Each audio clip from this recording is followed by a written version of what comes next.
ये भी काफ़ी इम्पोर्टेंट चीज़ है। इस पर आप लोग वर्क भी करते हो और इसमें कैसे आप क्वालिटी सर्विस बढ़ा सकते हो।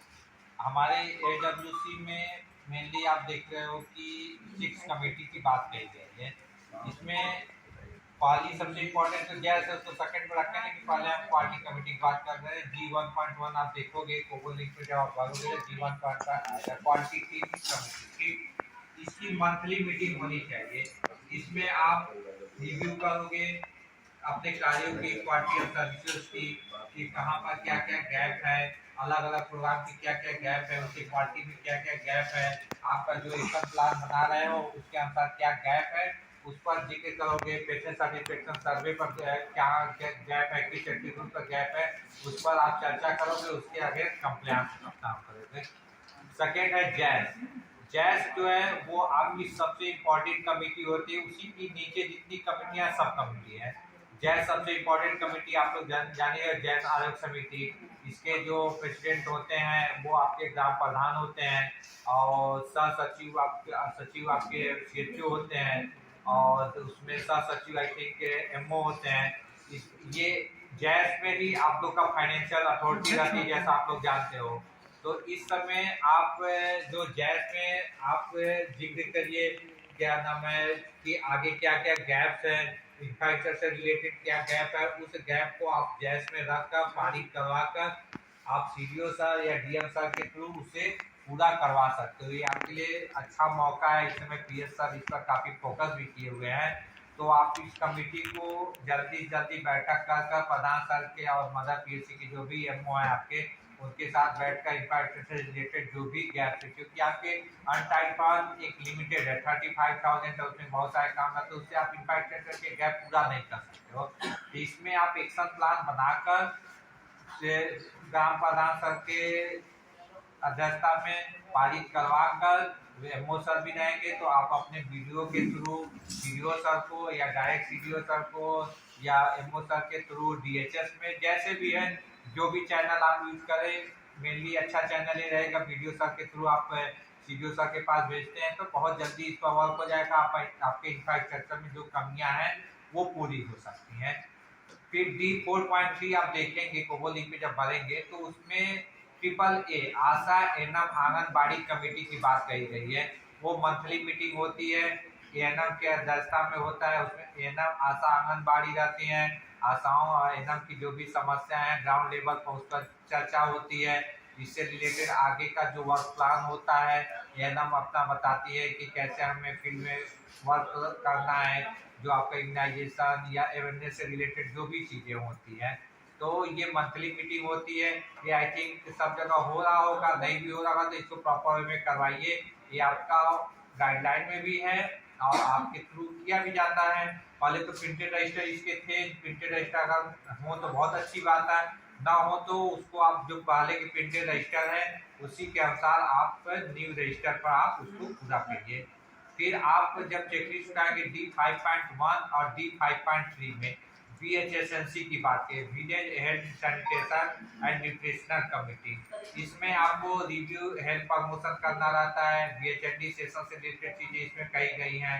एडोसेंट काउंसिल की बात कही गई है, योगा सेशन, हेल्थ प्रमोशन आप कैसे कर रहे हैं, इंटरसेक्टोरल कन्वर्जेंस कैसे आप कर रहे हो, स्कूल आंगनबाड़ी से आप कैसे कोऑर्डिनेट कर हेल्थ प्रमोशन कर रहे हो, सैनिटेशन एंड न्यूट्रिशन का आप कैसे प्रमोट कर रहे हो। इस कमेटी में इस पर चर्चा की जाती है। इसमें आप जो भी चीज़ें गैपिंग आ रहा है स्कूल के तरफ से और आपके अदर आंगनबाड़ी के तरफ से, तो उनके रिलेटेड जो ऑफिसर हैं प्रधान सर के थ्रू उनको आप कमेटी में मीटिंग में बुलाकर उस चीज़ों को आप पूरा कर सकते हो, उस गैप को क्लोज कर सकते हो, जो आपके लिए काफ़ी फायदेमंद रहेगा। आपके हेल्थ वेलनेस एक्टिविटी में कहीं ना कहीं काफ़ी सपोर्ट करेगा, आपके क्वालिटी सर्विसेज को भी काफ़ी अच्छा बढ़ाएगा।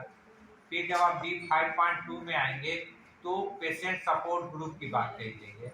ये बहुत इंपॉर्टेंट है, जो आपके सर्विसेज को काफ़ी अच्छा बढ़ा सकता है। इसमें से कितना लोग पेशेंट सपोर्ट ग्रुप का व्हाट्सएप ग्रुप बनाए हुए हैं, ये तो आपके गाइडलाइन में भी है। कोई और बनाया है पेशेंट सपोर्ट ग्रुप का व्हाट्सएप ग्रुप?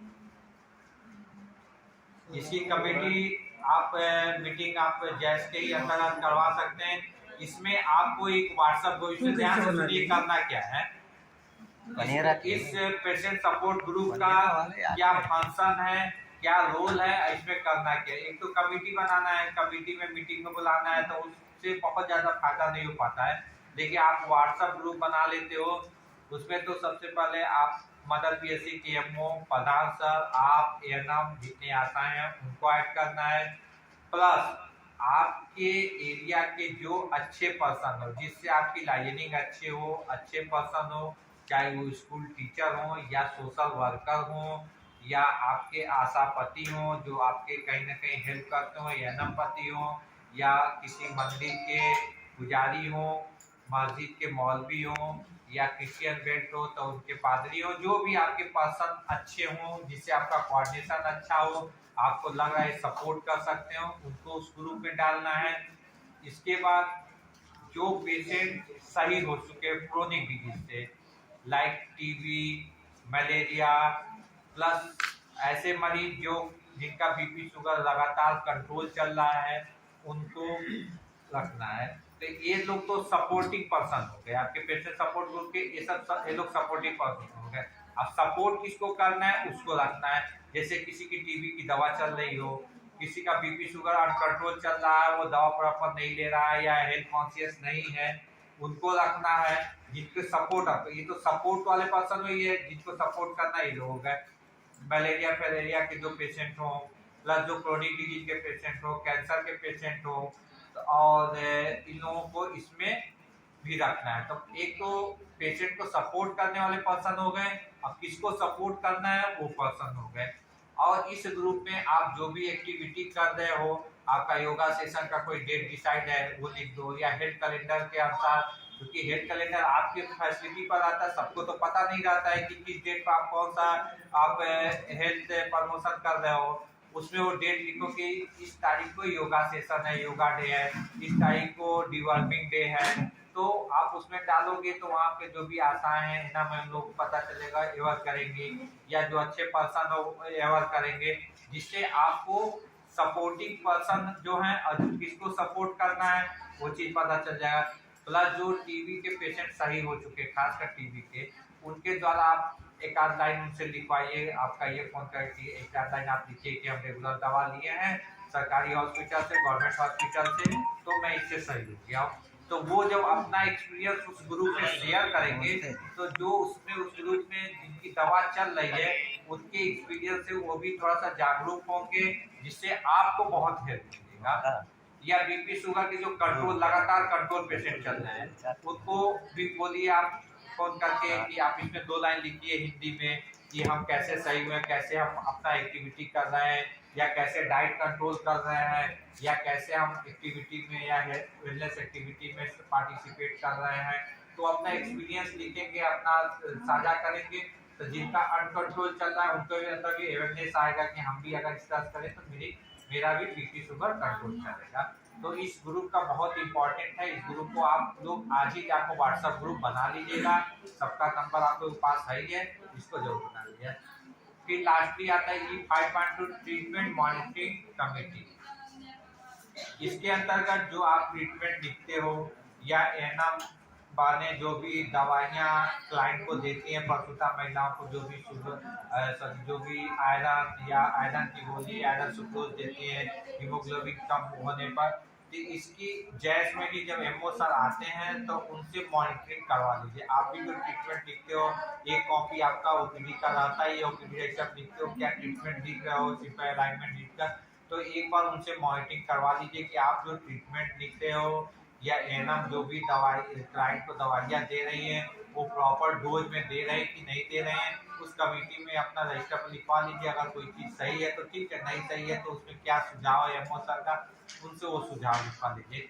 तो ये बेसिक कमेटियाँ हैं जिस पर आप वर्क मोर और लेस कर ही रहे हो या नहीं कर रहे हो तो इसको करना ही है, और कर रहे हैं तो अच्छी तरह से करें, क्वालिटी ऑफ सर्विसेज जिससे हमारी बढ़े, और एडवांस सर्टिफिकेशन में ये काफ़ी यूजफुल है।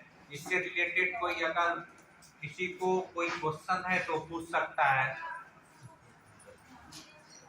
ओपीडी रजिस्टर आप लोग बनाते हैं ना, तो ओपीडी रजिस्टर में